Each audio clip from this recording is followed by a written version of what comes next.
Hi friend, मैं doctor Nishant Chordia. आज जो कस्टम का रिसेंट नोटिफिकेशन आया है जिसमें उन्होंने बोला है कि जो पहले एंटी डंपिंग ड्यूटी उन्होंने TiO2 के ऊपर लगाई थी उसे वो अवॉइड कर रहे हैं, स्टॉप कर रहे हैं। तो उसके बारे में बात करने जा रहा हूँ। आजकल सभी इंडस्ट्री कलीग्स के फ़ोन भी आ रहे हैं और लग रहा है कि जैसे एंटी डंपिंग ड्यूटी का एक पूरा सीज़न चल रहा है। काफ़ी एंटी डंपिंग ड्यूटीज़ आ रही है, उसकी वजह से रॉ मटेरियल कॉस्ट में भी काफ़ी फ़र्क पड़ रहा है। आइए उसे आसान भाषा में हम लोग समझते हैं।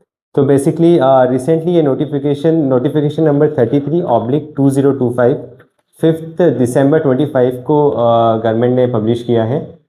सो ये जो नोटिफिकेशन है ये इससे प्रीवियस नोटिफिकेशन जो हमने लास्ट वीडियो में भी बात करा था कि TiO2 के ऊपर जो एंटी डंपिंग ड्यूटी लगाई है उसे पेंट एसोसिएशन ने कलकत्ता हाई कोर्ट में चैलेंज किया था। और उस बेस पे कलकत्ता हाई कोर्ट ने बोला था कि पूरा प्रोसेस फॉलो नहीं हुआ है, तो ये ड्यूटी नहीं लगनी चाहिए।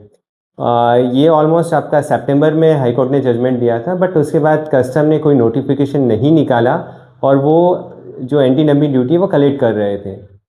बट बेसिकली पेंट एसोसिएशन ने अगेन हाई कोर्ट के थ्रू ये कस्टम्स पे प्रेशर बनाया और ये नोटिफिकेशन निकलवाया है कि ये एंटी डंपिंग ड्यूटी कलेक्ट नहीं कर सकते हैं।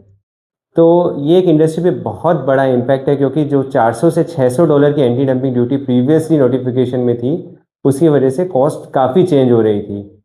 But as per this notification अब ये ड्यूटी नहीं कलेक्ट की जा सकती है। हम लोग देखेंगे कि प्रीवियस 2-3 ईयर्स में इंडियन गवर्नमेंट काफ़ी एंटी डंपिंग ड्यूटी के फेवर में थी इंडियन बिजनेस को डेवलप करने के लिए, इंडस्ट्रीज़ को डेवलप करने के लिए। बट ये जो रिसेंट चेंजेस हो रहे हैं ये लग रहा है कि कहीं ना कहीं पॉलिसी में शिफ्ट हो रहे हैं। जैसे रिसेंटली PVC पे जो एंटी डंपिंग थी गवर्नमेंट ने उसे अवॉइड किया, BIS स्टैंडर्ड को उन्होंने हटाया। और अभी ये वाला जजमेंट, नॉर्मली जब हाई कोर्ट का जजमेंट गवर्नमेंट के अगेंस्ट में आता है तो गवर्नमेंट सुप्रीम कोर्ट में जाती है, बट इस केस में आप देखेंगे कि वो सुप्रीम कोर्ट में भी नहीं गई, सीधे ही उन्होंने ये नोटिफिकेशन निकाल दिया। हाई कोर्ट के जजमेंट का बेसिकली जो था मेन रीज़न वो ये था कि पेंट एसोसिएशन ने बोला था कि जो आपका TiO2 है वो दो तरीके से बनता है, क्लोराइड प्रोसेस और सल्फेट प्रोसेस।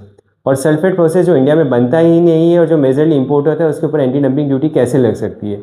तो वो एक रीज़न था, उस रीज़न को हाई कोर्ट ने माना एंड देन कस्टम ने उसके ऊपर ये नोटिफिकेशन निकाला। अब जो सबसे बड़ा चैलेंज है कि जो नोटिफिकेशन निकला है और हाई कोर्ट का जजमेंट सितंबर में आया था उसमें ऑलमोस्ट 2.5 मंथ का गैप है। तो इस 2.5 मंथ में जिन्होंने इंपोर्ट किया है, जो ड्यूटी पे की है, वो कैसे रिवर्सल होगी। अभी तक कस्टम ने उस पर कुछ क्लैरिफिकेशन नहीं दिया है। हम लोग भी स्टडी कर रहे हैं, कस्टम से भी पता करने की कोशिश कर रहे हैं। जैसे ही पता लगता है हम लोग आपको ये इन्फॉर्म करेंगे। मीनवाइल इस मंथ में 2 या 3 एंटी डंपिंग ड्यूटी नोटिफिकेशन और गवर्नमेंट के पेंडिंग लिस्ट में हैं जो आने चाहिए। हम लोग कोशिश करेंगे कि जब भी वो आते हैं एक आसान भाषा में, सिंपल लैंग्वेज में आपके साथ लेके आएँ। मीनवाइल आपके पास कोई क्वेश्चंस है या आपके कोई डाउट्स है तो आप हमें कमेंट बॉक्स में लिख सकते हैं, हमारे साथ शेयर कर सकते हैं। Thank you.